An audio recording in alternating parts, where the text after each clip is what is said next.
रहे हो, ये दान कर रहे हो, यही आपको आबाद करेगा। कहते हैं देते को हर देत है जहां तहां से आने, नहीं दिया फिर मांगते फिर यो साहिब सुने ना कान।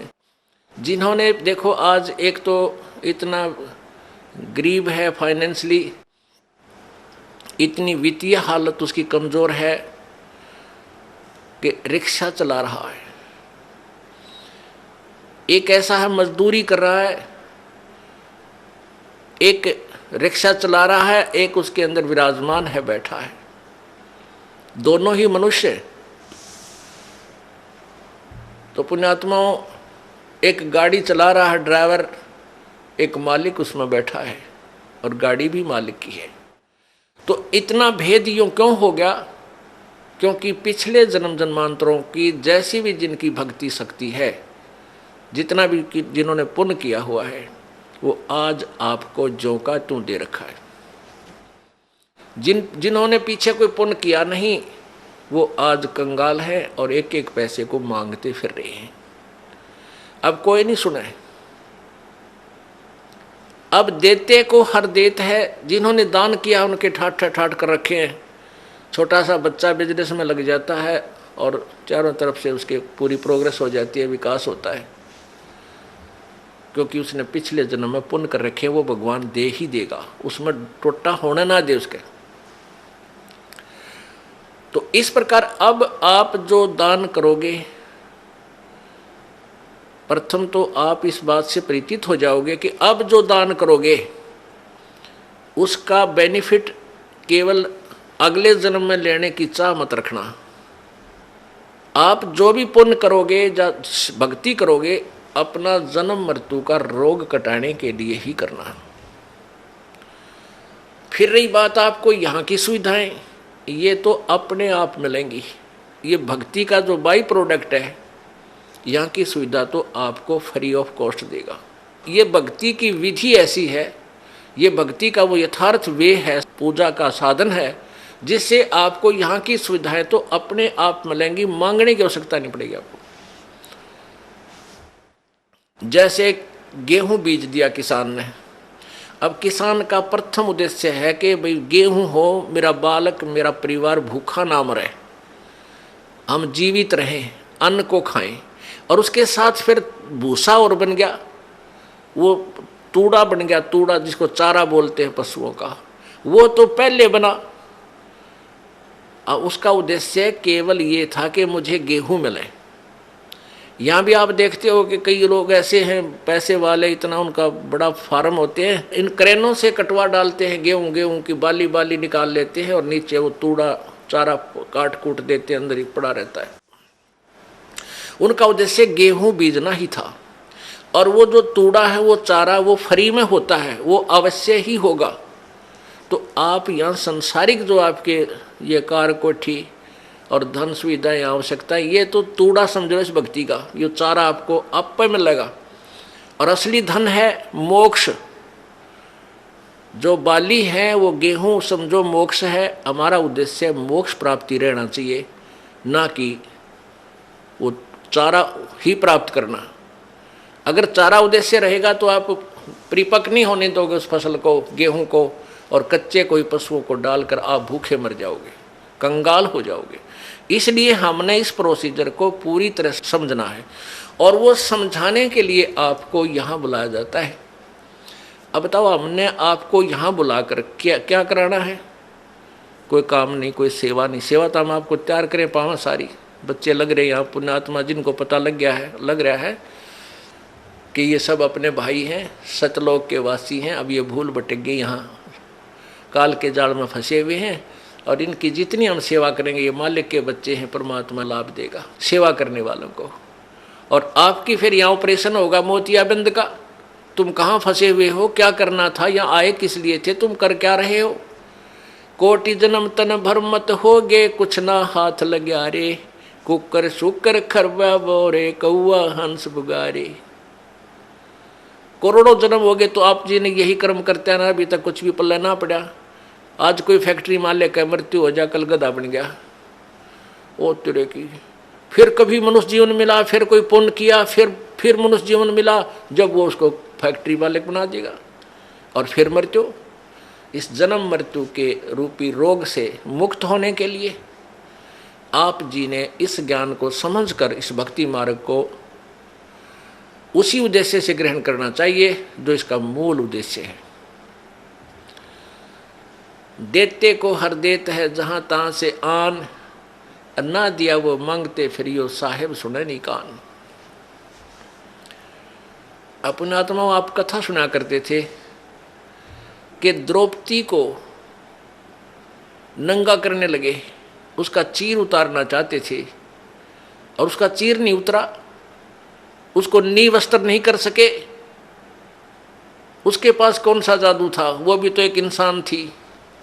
और आप यहाँ देख रहे हो ना जाने कितनी बहन बेटियों के साथ बेइज्जतियाँ की जाती हैं, उनकी रक्षा क्यों नहीं होती? वो क्या वो पुकार नहीं करती आपत्ति में? क्या वो भगवान को याद नहीं करती उस समय जब उनके ऊपर आपत्ति आती है, कोई दुष्ट दुखी करता है? अवश्य करती हैं, लेकिन उनका पिछला कोई संस्कार पुण्य ऐसा नहीं जिसमें भगवान मदद कर सके। तो ये दुर्गति नकली संतों ने करवा रखी है हमारी, जो जिनके पास भक्ति मार्ग था नहीं, संत बन बैठे, उनके आधार पर ये भोली आत्मा उनको संत परम संत जान के वहाँ अपना जीवन बर्बाद करके भूत प्रेत बन गए, कोई गधा बन गया। अब ये इस परेशानी को उठा रहे हैं और साथ में और दोषी बन रहे हैं, दूसरों को सता कर ये पाप भूत बनकर भी पाप कमा रहे हैं, दूसरों को दुखी कर रहे हैं। अब यहाँ आने के बाद परमात्मा इनको सीधा कर देगा, अब पे भाग जाएंगे। परमात्मा की भक्ति की में इतनी शक्ति होती है। अपने आत्माओं द्रौपदी जो थी उसकी रक्षा क्यों की भगवान ने? क्योंकि उसने पुण्य किया हुआ था। वो पुण्य कैसे किया था? एक समय परमात्मा कबीर जी परमेश्वर कहते 100 छल छिद्र मैं करूं अपने जन के काज, हरणाकुश उधर विदारिया और नरसिंह धर लिया साज। अपने आत्मा आपको कुछ दिनों समझ में आएगा कि ये नरसिंह कौन बना था। ये वो परम शक्ति आई थी पूर्ण परमात्मा, उसने नरसिंह रूप धर के और उस बालक भगत की प्रहलाद की रक्षा की थी और हिरण्यकशिपु का विनाश किया था। तो कहते मैं ऐसे नरसिंह रूप धारण कर लेता हूँ, ऐसे ही वो परमात्मा अपनी प्यारी आत्माओं पर आने वाले आपदाओं भविष्य में जो आनी है उनको बचाने के लिए ना जाने कौन सी लीला कर दे। परमेश्वर कहते हैं हम चारों युगों में आते हैं, कबीर जी बताते हैं। सतयुग में हम सतसुकृत नाम से, त्रेता में मुनिंदर नाम से, द्वापर में करुणा में नाम से और कलयुग में वो कबीर नाम से आए। और उसके बीच में भी वो परमात्मा अन्य रूप बना करके कुछ समय कहीं रह करके लीला कर जाते हैं। ऐसे ही वो परमेश्वर, अब हम यहाँ आपको उसी दृष्टिकोण से बताएंगे। परमेश्वर एक संत की लीला कर रहे थे और वो संत आंखों से अंधा था। उसके पास केवल एक लंगोट था, कोपीन थी। गंगा पर स्नान करने के लिए गंगा में प्रवेश कर लिया। अब सुबह का समय था, मुंह अंधेरा था, उसमें जाकर के गंगा में स्नान करने लगा। उसी समय द्रौपदी अपने पिता के घर पर थी, वो कंवारी थी, उसकी शादी नहीं हुई थी। सहेलियों के साथ स्नान करने के लिए गंगा पर जाती थी। गंगा के किनारे उसके पिताजी ने एक जनाना घाट बना रखा था, यानी वहाँ एक स्नान गृह बना रखा था लड़कियों के नहाने का। तो द्रौपदी की सहेलियाँ और द्रौपदी वहाँ स्नान करने प्रतिदिन जाया करती थी। अब जो ही वो लड़कियाँ स्नान करने के लिए गई तो लड़कियाँ की आवाज़ें एक दूसरे से बातें करती हुई चलती हैं, दूर तक पता चल जाता है लड़कियां जा रही हैं। तो उस संत ने सोचा कि भाई लड़कियां स्नान करने के लिए यहाँ आ रही हैं और यहाँ अवश्य कोई घाट है और तू तो गलत जगह आ गया, जनाना घाट के पास आकर तू स्नान करने लग गया। इस शर्म के मारे उसके तन पर केवल एक कोपीन थी, पर्दे पर लंगोट था ओनली। इस शर्म के मारे वो दरिया में गहरा चला गया और छाती पानी में, इतने पानी में अंदर प्रवेश कर गया। अब द्रौपदी ने देखा कि साधु संत स्नान कर रहा है, साधु भक्त। और पुण्यात्माओं, भगत के अंदर एक विशेष प्रेरणा होती है क्योंकि हमें पता है कि परमात्मा ना जाने किस रूप में कहाँ दर्शन दे दे। तो पुण्यात्मा के अंदर संत की वेशभूषा में परमात्मा दिखाई दे जाता है।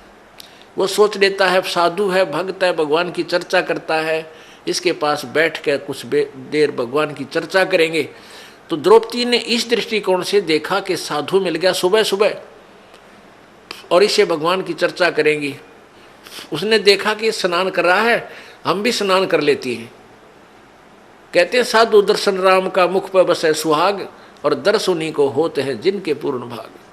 कबीरा दर्शन संत का परमात्मा आवे याद, और लेखे में वाए घड़ी बाकी का समय व्यर्थ बाद। पुण्यात्मा जितना समय आपको मालिक ने आने का दिया है, चर्चा सुनने के दिया है, ये एक विशेष घड़ी है आपकी, एक विशेष समय है। ये आपके बहुत अच्छे अकाउंट में, गुड अकाउंट में लिखा जाएगा। तो इस दृष्टिकोण से लड़की स्नान करने लगी, वो द्रौपदी जी भी स्नान करने लगी। स्नान करने के घंटा आध पौन घंटा उन्हें लगा, बाहर आए, देखा कि साधु चला तो नहीं गया है। तो द्रौपदी ने क्या देखा कि साधु स्नान नहीं कर रहा है, वो तो ऐसे कोई वस्तु खोज रहा है। फिर उसने देखा ध्यान से कि इस महात्मा की तो बाहर पटड़ी पर कोई वस्त्र नहीं है, और लगता है इसकी कोपिन पर्दे का कपड़ा इसका बह गया। तो क्या हुआ, उस संत का स्नान करते समय जो उसने एक धागा तागड़ी बांध लेते हैं, बेल्ट की तरह एक छोटा सा धागा बांधा करते हैं पतला सा, उसने यहाँ हरियाणा में तागड़ी बोले, एक बेल्ट टाइप, और उसमें लंगोट उलझा लिया करते वो ऊपर आगे पीछे, और वो तागड़ी टूट गई, वो कोपीन भी बह गई, निवस्त्र हो गया संत। अब वो पहले इतने जल में था तो फिर इतने पानी में चला गया और हाथ मार रहा है कि हो सकता है ये लड़कियां नहावें, कोई इनका कपड़ा बह आ जावे, अपना पर्दे पर बांध के मैं बाहर चला जाऊं, आज तो बड़ी मुश्किल हुई। अब वो सोच रहा था, ऐसा हाथ मार रहा था कि शायद कोई हाथ लग जावे, ऐसे ऐसे कर रहा था। अब लड़की ने देखा कि नहा नहीं रहा है तो क्या बात है, ऐसे ऐसे हाथ कर रहा है, ऐसे ऐसे। तो देख लिया आपने विचार करके कि इसका तो कोई कपड़ा निवस्त्र है ये, और कपड़ा इसका खो गया। तो लड़की ने, द्रौपदी ने अपनी साड़ी, एक तो स्नान करने बांध के गई थी वो उसमें से नहीं दिया, उसने जो नई धोती धोई धाई कपड़ा था उसका जो बांधना था उस दिन, पहनना था ना कर, उसमें से एक गठ, एक बिलात यानी 9 इंच 8-9 इंच कपड़ा पाड़ा और जल में बहा दिया। उसने सोचा ये जल में बहता हुआ महात्मा के हाथ लग जाएगा और ये उसमें बांध के अपना चला जाएगा, बाहर आ जाएगा। तो महात्मा के हाथ नहीं लगा, संत के हाथ नहीं लगा। उसने फिर दूसरा कपड़ा पाड़ कर डाला, फिर तीसरी ऐसे ही एक स्ट्रिप सी पाड़ी, टुकड़ा पाड़ा कपड़े का साड़ी से, फिर डाला। ऐसे 8-9 लीर, उसका लीर बोलते हैं यहाँ हरियाणा में, लीर यानी एक टुकड़ा लंबी कतरन सी, वो 8-9 पाड़ कर डाल दी। 8 यानी 8 नीम 72 यानी 5-6 फुट के करीब कपड़ा डाल दिया, महात्मा का हाथ लग गया। अब लड़की ने सोचा भाई साड़ी भी तकरीबन पाड़ डाली है, इसका काम आया को ना। वो न्यों सोचा थी कि कहीं मैं बोल पड़ी और निकट जाऊंगी, महात्मा शर्मा जागा, शर्म का मारा कहीं आगे को ना सरक जा, दरिया का बहाव बहुत ज़्यादा है, कहीं डूब ना जा। फिर उसने सोची तो मुंह तो नहीं बोलूंगी नहीं। एक लंबी लकड़ी ले ली, जंगल से लंबी लकड़ी लाई ढूंढ के, और उसके एक लीर और पाड़ी, एक टुकड़ा और फाड़ा 8-9 इंच का, और उस लकड़ी का लपेटा दे के, और महात्मा ऐसे हाथ मार रहा था, उसके हाथ के निकट कर दी। जो ही उसके हाथ लगा लड़की महात्मा का, संत का, एकदम उसने पकड़ा पकड़ा देखा, अको हो तो बड़ा साइज का कपड़ा मिला है। ओहो हे भगवान, हे परमात्मा, जब आशीर्वाद दिया कि हे प्रभु आपने बड़ी दया करी अपने दास पे, और फिर हिसाब लाकर देखा कि ये कोई कपड़ा वैसे नहीं आया, ये किसी बेटी ने, क्योंकि अंधे के हाथ आंखों का काम करते हैं, उसने सब हिसाब देख लिया, ये साड़ी का कपड़ा है और किसी बहन बेटी ने डाला है। तो आशीर्वाद दिया कि बेटी आज तने मेरी इज्जत रखी है, भगवान तेरी इज्जत रखा है और भगवान तने घणाए दे।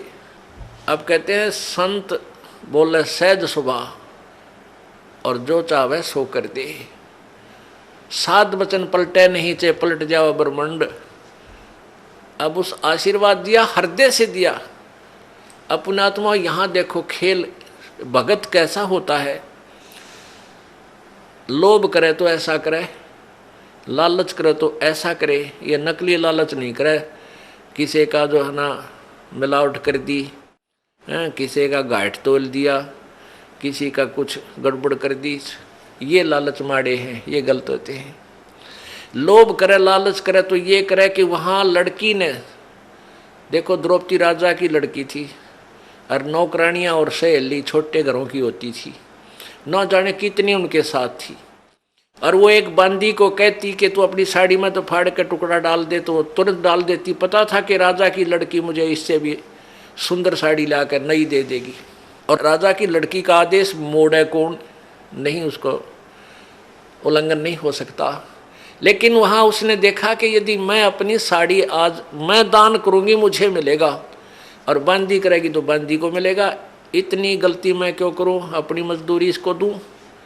तो यहाँ भगत को इस दृष्टिकोण से भी बहुत सोचना होता है, अपना लालच लोभ अब इस टाइप का करे, यहाँ के धन जोड़ने का लोभ आपका विनाशक होता है, और लूटने का नहीं करे, लूटने का करे परमात्मा के नाम पे। फिर देखना,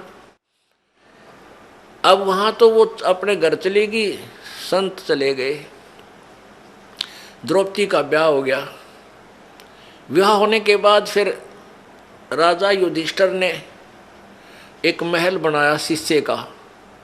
द्रौपदी पांचों पांडवों की साजली पत्नी मां के आशीर्वाद से होगी। उधर से दुर्योधन जो था वो धृतराष्ट्र का पुत्र था, और युधिष्ठिर अर्जुन हर का चचेरा भाई था, यानी ताऊ का लड़के थे। अब धृतराष्ट्र अंधा था, पांडव उनका पिता जो था युधिष्ठिर का वो अंधा नहीं था, तो उसको बड़े भाई को वैसे राज, बड़े बेटे को राज मिलता है, धृतराष्ट्र को राज नहीं मिला था इस कारण से, अंधा होने के कारण। इसलिए युधिष्ठिर के पिताजी को राज्य प्राप्त हुआ था। उधर से दुर्योधन ईर्षा रखता था कि ये राज हमें क्यों नहीं मिला। उधर क्या हुआ कि जब इन पांडवों ने अर्जुन होर ने एक महल बनाया शीशे का, काफी शीशा लगा हुआ था अधिकतर उसमें, आर पार पारदर्शक। और एक दिन दुर्योधन उसमें चला गया महल में, द्रौपदी वहां पर थी। उसने देखा कि दुर्योधन की टक्कर लगी, शीशा दिखा को नहीं, टक्कर लगी तो एकदम वो ऐसे गिरता हुआ मुश्किल से बचा। और द्रौपदी ने हंस के मजाक करते हैं जैसे अपने छोटे पति के छोटे भाई से यानी देवर से मजाक कर दिया, कहा कि अंधों की संतान अंधी ही होती है। अब उसने कहा था एक हंसी मजाक में, और वो मान गया दुख गणा। इस बात को सुनकर उसकी तनमन में आग लग गई और उसका प्रतिशोध लेने की सोचने लग गया। तो क्या किया उन्होंने, जुए में युधिष्ठिर को खिलाया और जुए में सारा राज भी जीत लिया, और द्रौपदी को भी दांव पर लगा दिया युधिष्ठिर ने, और द्रौपदी भी जीत ली। अपने आत्माओं हम जिनके गुण गावें, इस महाभारत ने पढ़ कर हम राजी हुआ करते, प्रसन्न होते थे, हमें कोई पुण्य मिलेगा।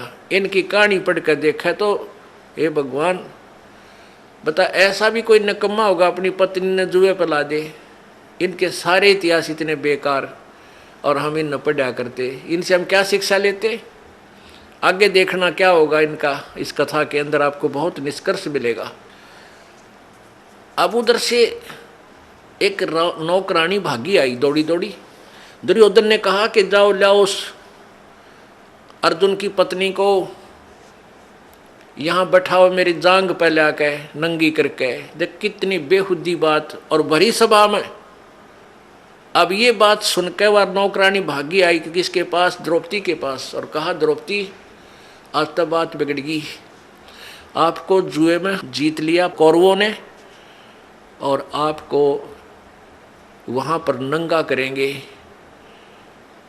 दुर्योधन कह रहा है कि उसने मुझे अंधे की संतान कहा था और हम अंधे की संतान हैं, हमें कुछ दिखाई नहीं देता, वो उसको शर्म क्या आएगी, उसको नंगा करो मेरे सामने, हम तो अंधे हैं। अब द्रौपदी का यह बात जची नहीं कि ऐसे कैसे हो सकता है। उस नौकरानी से द्रौपदी ने पूछा वहां और कौन बैठे हैं, कि पांचों पांडव बैठे हैं, चाचा विदुर बैठा है और भीष्म पितामह, द्रोणाचार्य और कर्ण, और साथ में 101 कौरव बैठे हैं। द्रौपदी ने कहा कि नालायक, इतने आदमियों में और मुझे नंगा कैसे करेंगे, तेरा दिमाग खराब है। अब नौकरानी नहीं बोली, कहा क्या बोलूं, मैंने जो सुना था बता दिया। इतने में दुशासन जो दुर्योधन से छोटा था वो दुष्ट गया और द्रौपदी को पकड़ के केस बाढ़ पकड़ के और घसीट के लाया और वहाँ खड़ा कर दिया। और दुर्योधन ने कहा कि इसके कपड़े चीर उतार दो, इसको नंगा करो और मेरे जांग पर बैठा दो। यानी गंदा, कितनी बेहुदी हरकत, और भरी सभा में वो दुष्ट करने जा रहा था। और वहाँ कौन कौन विद्यमान थे, पांचों पांडव बैठे हैं, उसके पति द्रौपदी के, और भीष्म पितामह द्रोणाचार्य जो गुरुजी थे, और कर्ण, ये तीनों एक नंबर के योद्धा थे। और इन तीनों में से एक भी खड़ा होकर ये कह देता उस दुर्योधन और दुशासन को, खबरदार इस बेटी का हाथ लगाया। वो इतने योद्धा थे, पता था दुर्योधन को कि तुम्हारा सर्वनाश कर देंगे, तो हिम्मत नहीं थी दुशासन और दुर्योधन की इस द्रौपदी की चीर का हाथ लाने की।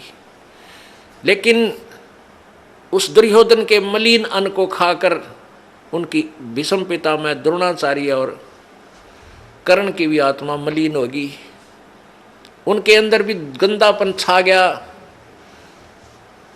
और उस लड़की को नंगा देखने के लिए वो भी वहीं विराजमान रहे। और उन्होंने उठकर ये भी नहीं कहा तुम के जुल्म कर रहे हो, क्या करने जा रहे हो, इंतजार करते रहे, बैठे हैं कि कब नंगा हो, कब नंगी होगी। तो उनमें के मलिनता होगी। सोच लेना पुण्यात्माओं, जिनको हम बड़े बहादुर और बड़े नेक व्यक्ति मानते थे। उस पूरी सभा में जब उसने देखा अपने पांचों पांडवों की तरफ, पांचों पांडवों की ओर देखा कि ये अभी इन कौरवों को सीधा कर देंगे, मेरी बेइज्जती को नहीं देख सकते। लेकिन वो बंध चुके थे, वो उसको दांव पर लगा चुके थे, वो मर्यादा में बंद कर बैठ गए थे। उन्होंने भी ऊपर को नहीं देखा। जब द्रौपदी ने पुकारा मेरी रक्षा करो, पांचों पांडव नीचे जमीन पर ऐसे गर्दन करके और ऐसे जमीन खोदने लगे। फिर भीष्म पितामह द्रोणाचार्य और कर्ण से पुकारा कि मेरी रक्षा करो। वो तीनों ने भी कोई उत्तर नहीं दिया, कोई रिस्पॉन्स नहीं दिया।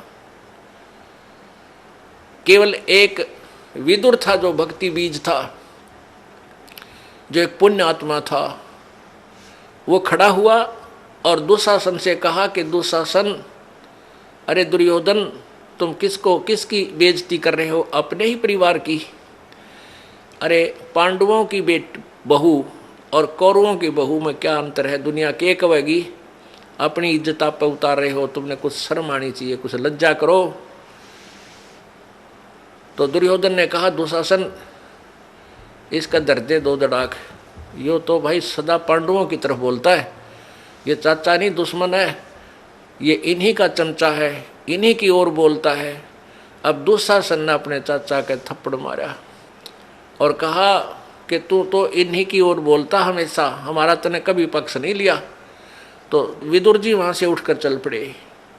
पुण्यात्माओं, जो भगवान से डरने वाले इंसान होते हैं वो न तो अत्याचार देख सकते और ना सहन कर सकते हैं।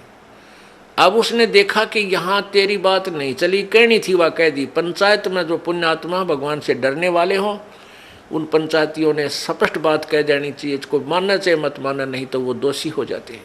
तो विदुर ने अपने जो कहना था वो कह दिया कि ये गलत कर रहे हो, तुमने ऐसा नहीं करना चाहिए। तो उसमें विदुर को उन्होंने थप्पड़ मार दिया, लज्जित किया, विदुर उठकर चला गया। अब क्या बताते हैं, विदुर कहे ये बंधु थारा, एक कुल एक परिवारा। विदुर के मुख पर लगा थपेड़ा, तू तो है पांडवों का चेहरा, तू तो है बांदी का जाया। भीष्म द्रोण और कर्ण मुस्काया। अपने आत्मा इनके इतिहास देखना, जिनको हम बड़े महान आत्मा समझ कहा करते, भीष्म दादा भीष्म। अब जब उसने थप्पड़ मारा दुशासन ने अपने चाचागर ने, बोला तो बांदी का जाया है, बांदी का जाम है, तेरे अंदर तो ये हीन भावना ही रहेगी, तो सूरवीर थोड़ा ही है। तो उस बात के ऊपर वो तीनों हंसने लगे। कौन? भीष्म पितामह, द्रोणाचार्य और कर्ण। जबकि उन्हें खड़ा होकर कह देना चाहिए था, बेशर्म तेरे शर्म ने अपने चाचा पर हाथ उठा दिया, अपने बाप का मार दिया, तेरे चाचा का मार दिया, तो ये सोच। लेकिन वहाँ दांदरे का डर लाए गए, दायतरे का है और उन्हें धमकाना चाहिए था अपने उस बच्चे को। तो पुण्यात्मा, इस काल के जाल को ऐसे समझा जाएगा। अब वो तीनों हंसने लगे। जब द्रौपदी ने देखा कि ये दांदरे काट रहे हैं, ये किसकी मदद करेंगे तेरी, जब उसने प्रार्थना भी करी मेरी रक्षा करो, नीचे को गर्दन कर ली और बैठे रहे। अगर भीष्म पितामह, द्रोणाचार्य, कर्ण के मन में दोष नहीं होता, उठकर चले जाते, और उधर से दुशासन चीर पकड़कर उसको नंगी करने के लिए तैयार है और वो बैठे हैं वहाँ पर। तो पुण्यात्माओं, जैसे हम संसारिक लोगों का सहारा जब तक लेते हैं, वो सहारा पूर्ण नहीं होता, कच्चा होता है। जैसे हम किसी अच्छा रिश्तेदार है, पैसे वाला है, हम उसको अपना मान कर काख पीटते हैं, भाई हमारा रिश्तेदार बड़ा साहूकार है।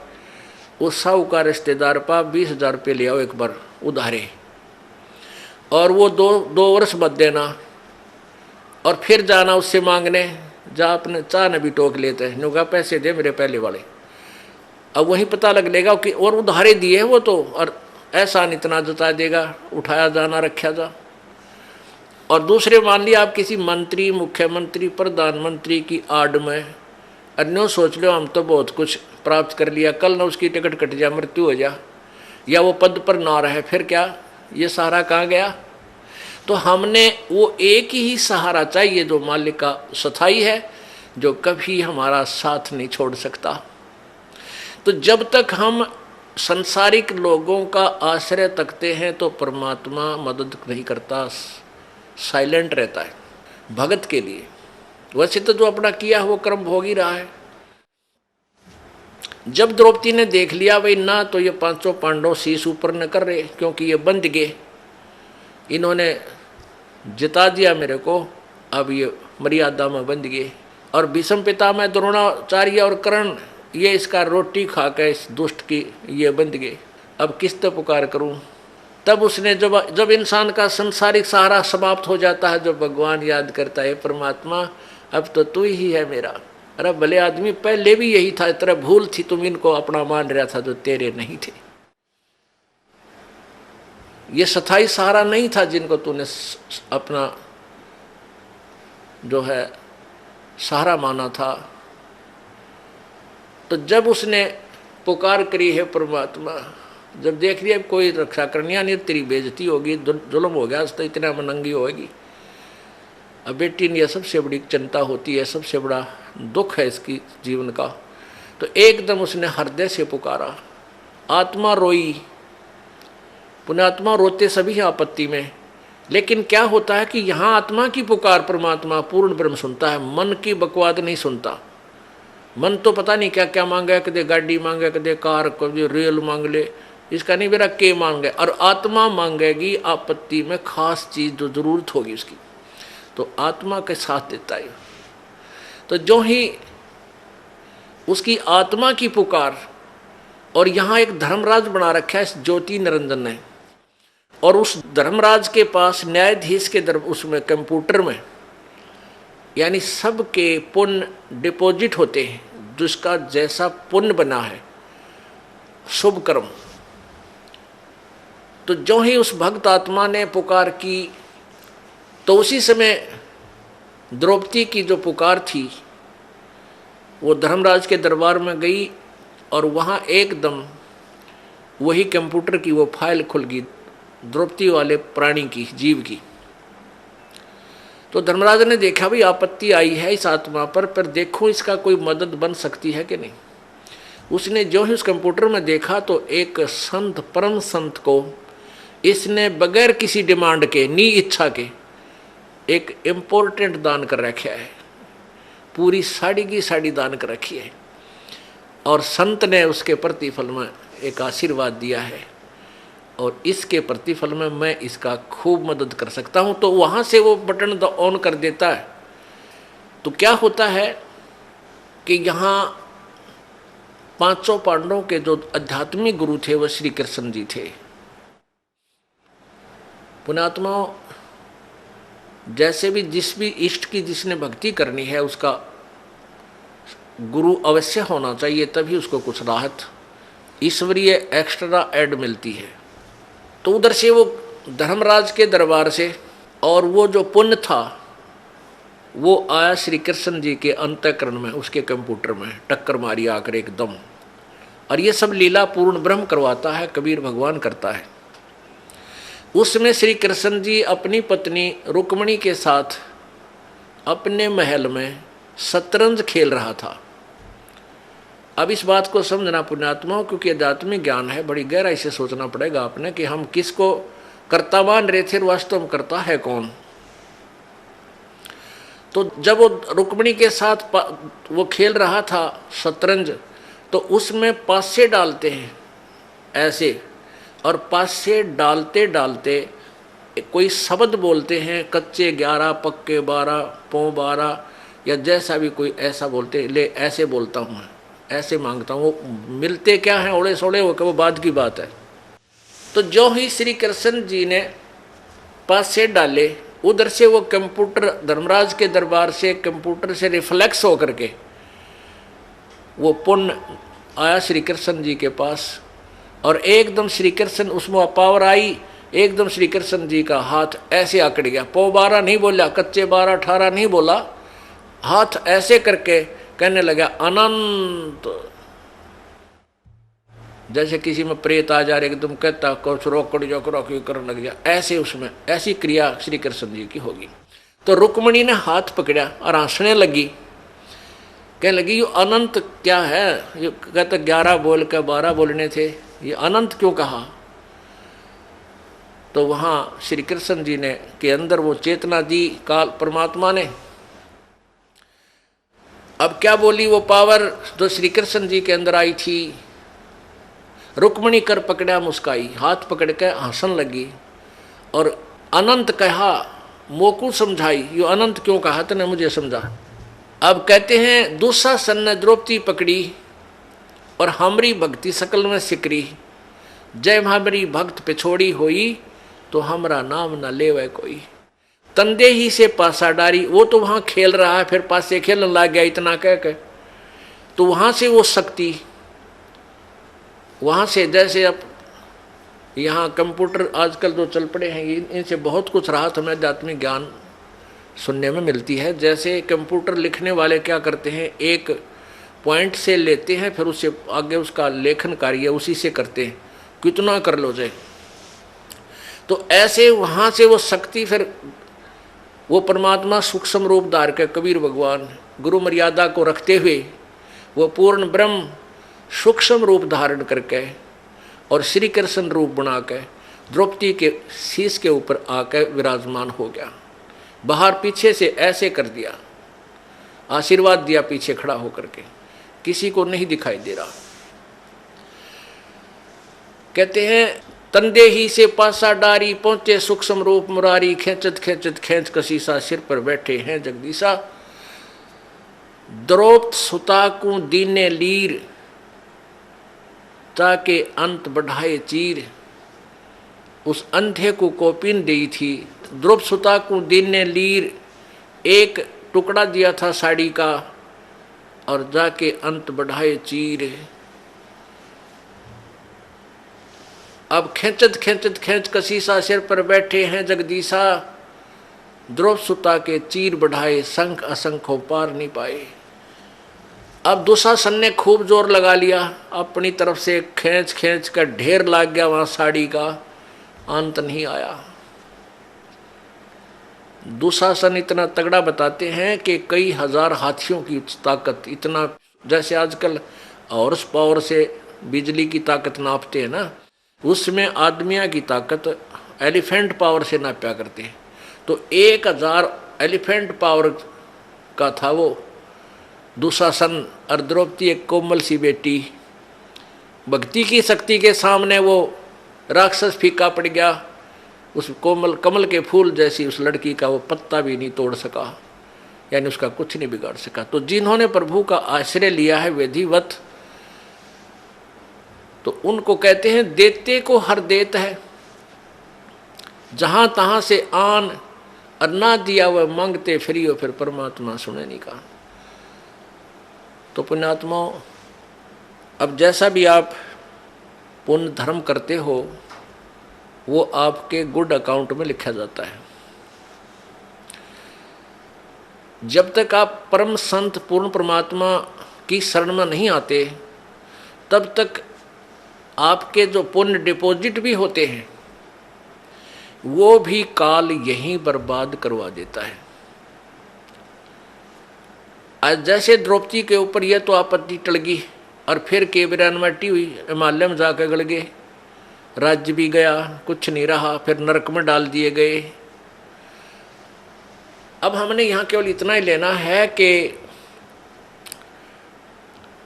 आप यहां परमात्मा के चरणों में आए हो, आपका प्रथम उद्देश्य ये हो कि मेरा जन्म मृत्यु का रोग कटे, क्योंकि आप जी ने असंख्य जन्म हो गए यहाँ जन्मते और मरते को। कभी राजा भी रहे, कभी आप रानी भी रहे, और फिर भिखारी बनकर भी घूमते रहे। अब कहीं पर भी आपको स्थायी स्थान नहीं मिला। जैसे आपने पुण्य किए तो आप स्वर्ग चले गए। स्वर्ग क्या है? ये एक होटल है, एक रेस्टोरेंट है। जैसे कुल्लू और मनाली, शिमला, गर्मियों के दिनों में साहूकार लोग 10-20 हज़ार 50 हज़ार रुपये ले जाते हैं, और 1 महीना 2 महीने वहाँ होटल में कमरा किराए पर लेकर और वहाँ रहते हैं, ठाठ करते हैं, घूमते हैं, फिरते हैं। बड़ी ठंडा मौसम होता है, हिली स्टेशन है और लेकिन वो पैसे जेब से उन्हीं के लग रहे हैं, होटल का किराया, खाने का खर्चा। जब वो 2 महीना वो 50 हज़ार रुपये खर्च हो जाते हैं परिवार के, तो फिर वो अपने कर्म क्षेत्र में आ जाते हैं कंगाल होकर। और फिर अगले सीजन में क्या पता सूत बैठे 50 हज़ार सेविंग हो उनका ना हो। तो इस प्रकार जब आप यहाँ कोई साधना करते हो, जब तक ये सच साधना आपको नहीं मिली, अपने पुण्य के आधार से स्वर्ग चले गए। उस स्वर्ग में आपको देव बना दिया, देवता, या कोई और पद दे दिया, या वैसे कॉमन स्वर्ग में आप ठाठ करो, लेकिन वो पुण्य आपके ही समाप्त हो रहे हैं। जिस दिन आपकी पुण्य पूंजी समाप्त हो जाएगी, उसी दिन आपको वहाँ से, जैसे यहाँ से मार दिया जाता है, वहाँ भी आपको मार दिया जाएगा। अचानक मृत्यु होगी, तुरंत नरक में, फिर नरक में डाले जाओगे। तो इस झंझट से पीछा छुटवाने के लिए आपको ये परमेश्वर कबीर जी की शरण लेनी पड़ेगी। और इन नकली कबीर पंथियों संतों से भी आपका काम नहीं चलेगा, क्योंकि उनके पास यथार्थ भक्ति विधि नहीं है, परमात्मा का यथार्थ ज्ञान नहीं है। तो पूर्ण संत से, और जिसके पास वो मोक्ष जड़ी हो, वो मंत्र है सतनाम और सारनाम, वही आपको इस जन्म और मृत्यु के झंझट से छुटा सकता है।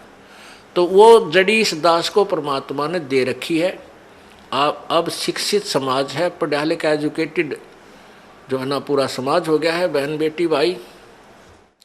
अब आप इस तत्व ज्ञान को जो दास आपको बताता है, जो परमेश्वर ने इस दास को बताया है, सदग्रंथों में विद्यमान है, इसकी तुलना करो आपके गुरुजियों के ज्ञान से और फिर देखो वो अधूरे हैं या पूरे।